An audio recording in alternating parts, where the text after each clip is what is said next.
America আৰু ইণ্ডিয়াৰ মাজত যি এ গ্ৰুপৰ যি 25 নম্বৰখন যি গ্ৰুপ মেটচ হৈ আছিলে, আজি ইণ্ডিয়া 7 উইকেটত জিকিবলৈ সক্ষম হৈ গ'ল। ইয়াৰ লগে লগে টীম ইণ্ডিয়া ছুপাৰ 8ত কোৱালিফাই কৰিলে।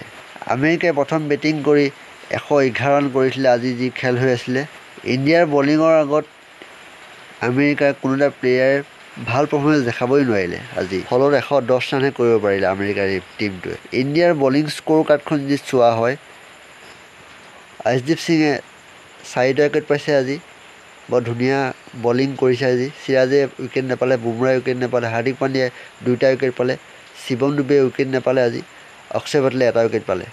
আজি ইণ্ডিয়াৰ বেটিং বৰ ধুনীয়া কৰে। ৰোহিত শৰ্মা আৰু কোহলিয়ে অপেনাৰকেইটা ভাল খেলিব নোৱাৰিলে। শিৱম ডুবে আৰু সূৰ্য কুমাৰে লাষ্টত খেলখন শেষ মুহূৰ্তলৈকে খেলখন জিকাই দিয়েগৈ। ইণ্ডিয়াৰ যদি বেটিং স্ক'ৰ কাৰ্ডখন যদি চোৱা হয়, ৰোহিত শৰ্মাই ভাল খেলিব নোৱাৰিলে। আজি 3 ৰানহে মাৰিলে। বিৰাট কোহলি 0তে আউট হৈ গুচি গ'ল।